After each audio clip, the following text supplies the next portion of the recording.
Hello everyone, I am back with another video. आज की video में हम डिस्कस करने वाले हैं कि अगर हमारा किसी भी एक मॉड्यूल में जो स्कोर है वो 5.5 हो तो हमें अप्लाई करना चाहिए या नहीं करना चाहिए। आई नो कि जब ऐसी सिचुएशन हो जाती है तो काफ़ी हमें डिफ़िकल्ट लगता है। एंड कई बार क्या होता है कि आपको कोई फ्रेंड आपको रेकमेंड करता है कि मैं किसी एजेंट को जानता हूँ जो 5.5 के ऊपर आपका वीज़ा लगवा देगा। एंड फिर उस टाइम क्या होता है कि हम देखते हैं कि उन्होंने काफ़ी ज़्यादा फ़ोटोज़ लगाई होती हैं, लिखा होता है कि 5.5 से देखो वीज़ा आया है। तो उस टाइम डिसीज़न लेना काफ़ी हार्ड हो जाता है। जब मैं खुद आइल्स कर रहा था तो मेरे कुछ क्लासमेट्स थे जिनका 5.5 स्कोर आया था एक मॉड्यूल में। एंड कुछ का तो वीज़ा आ गया, कुछ का नहीं आया। तो उनका क्यों नहीं आया एंड में अप्लाई करना चाहिए या नहीं करना चाहिए। सभी क्वेश्चंस के आंसर आपको इस वीडियो में मिलेंगे। इस वीडियो को एंड तक देखना। एंड गाइस, जब आप एग्ज़ाम क्रैक कर लेते हो आइल्स का, उसके बाद जो चीज़ें करनी होती हैं एंड हमें कई बार उसकी नॉलेज नहीं होती हर एक चीज़ की। मुझे अभी उन सभी चीज़ों का पता है। मैं यहाँ पे आपको पूरी इन्फॉर्मेशन प्रोवाइड करूँगा। प्लीज़ आप इन वीडियोज़ को भी सपोर्ट करना। अभी बिना टाइम वेस्ट करे वीडियो को स्टार्ट करते हैं। हमें पता है कि अगर हम +2 करके कनाडा के लिए अप्लाई कर रहे हैं तो हमारी मिनिमम रिक्वायरमेंट होती है 6 बैंड एंड 5.5 हमारे नहीं होने चाहिए। एंड ये ज़्यादा सही रहता है कि अगर किसी भी मॉड्यूल में हमारा स्कोर 5.5 नहीं है।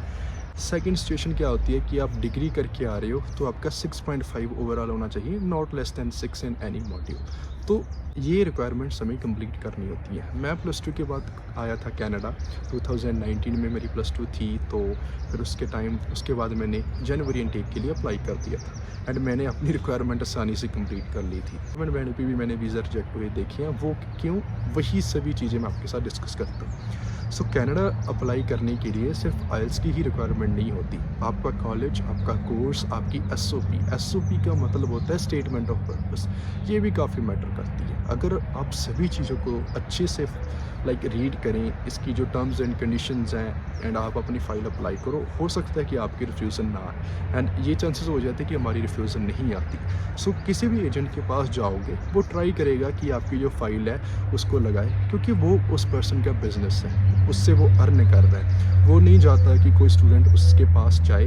आपने ऐड वगैरह देखी होगी, कई बार टीवी पे आती है कि देखो भाई इतने बच्चों का हमने वीज़ा लगवा दिया, पासपोर्ट की आपके सामने फ़ोटो शो कर देते हैं कि देखो इतने बच्चे का वीज़ा आया है। हमें नहीं पता कि वो सही है गलत है, कोई प्रूफ नहीं होता। हो सकता है कि वीज़ा आया हो। मैं खुद कह रहा हूँ कि मेरे कुछ फ्रेंड्स थे जिनका किसी एक मॉडल में 5.5 था। अगर हम इसके ऑपोजिट साइड देखें कि रिज़ल्ट क्या हो सकता है, वैसे तो हमें नहीं लगाना चाहिए। अगर मैं आपको रेकमेंड करूँ, अगर आप लगा देते हो, उससे रिफ्यूज़ल आ जाती है तो एक ना आपके प्रोफाइल में वो चीज़ ऐड हो जाती है कि इस पर्सन ने कनाडा के लिए अप्लाई करा था एंड इसकी रिफ्यूज़ल आ गई।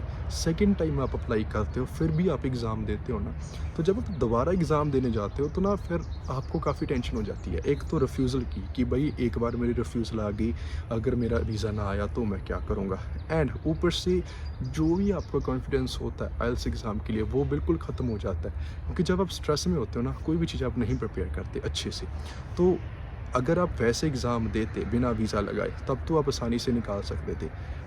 अगर आप रिफ्यूज़ल आ जाती है ना, उसके बाद आप प्रिपरेशन करते हो तो थोड़ा हार्ड हो जाता है आपके लिए। किसी भी एजेंट के पास जाओगे उसको तो बेनिफिट ही है। जब वो आपको रेकमेंड करते हैं कि इस कॉलेज में मैं आपका अप्लाई करता हूँ, इट मीन्स उनको वहाँ से बेनिफिट हो रहा है, उनको वहाँ से कमीशन बन रहा है। प्लीज़ आप इन चीज़ों को अवॉइड करो। जो भी आपको एड्स में दिखाया जाता है वो हमेशा ट्रू नहीं होता। काफ़ी चीज़ें मैटर करती हैं। आपके एजेंट के पास अच्छी एक नॉलेज होनी चाहिए। बहुत ज़्यादा स्कैम्स होते हैं, आपको भी पता है। मुझे ना वर्क परमिट अप्लाई करना था। उस एजेंट से पूछा कि भाई कितने चार्जेस लगेंगे। उसने कहा कि भाई इतनी तो आपकी गवर्नमेंट की फ़ीस है अप्लाई करने की, इतनी मैं लगूँ, इतनी फ़ीस मेरी है। तो उसने भाई $550 करा। उसने $550 बता दिए, मुझे पे कर दो, मैं आपका वर्क परमिट अप्लाई करूँगा। फिर मैंने क्वेश्चन पूछा कि मैं आपके ऑफ़िस में आऊँगा? उसने कहा नहीं, मुझे बस डॉक्यूमेंट स्कैन करके भेज दो, मैं खुद अप्लाई कर दूँगा। मैंने कहा कि यार ऐसा क्या है कि वो आने नहीं देते या शो नहीं करना चाहते। तो मैंने यूट्यूब के ऊपर वीडियो सर्च करी कि अप्लाई करने का क्या मेथड है। वही मुझे इतना आसान लगा वर्क परमिट अप्लाई करना। मैंने खुद अप्लाई करा। बहुत बहुत लोगों ने मुझे कहा कि यार $500 की क्या बात है, अगर रिफ्यूज़ल आ गई तो क्या करोगे। मैंने अप्लाई कर दिया। उसके बाद मेरे को थोड़ी सी भी टेंशन हुई कि अगर कोई गलती होगी तो मैं क्या करूँगा। बट आई थॉट कि मैंने कुछ गलत नहीं सबमिट करा। मैंने कोई कोई डॉक्यूमेंट नहीं मिस करा, अपनी इन्फॉर्मेशन ध्यान से भरी है। सो मैंने भी खुद अप्लाई करा एंड मेरा वर्क परमिट भी आ गया। सो अपने आप में आपको कॉन्फिडेंस होना चाहिए।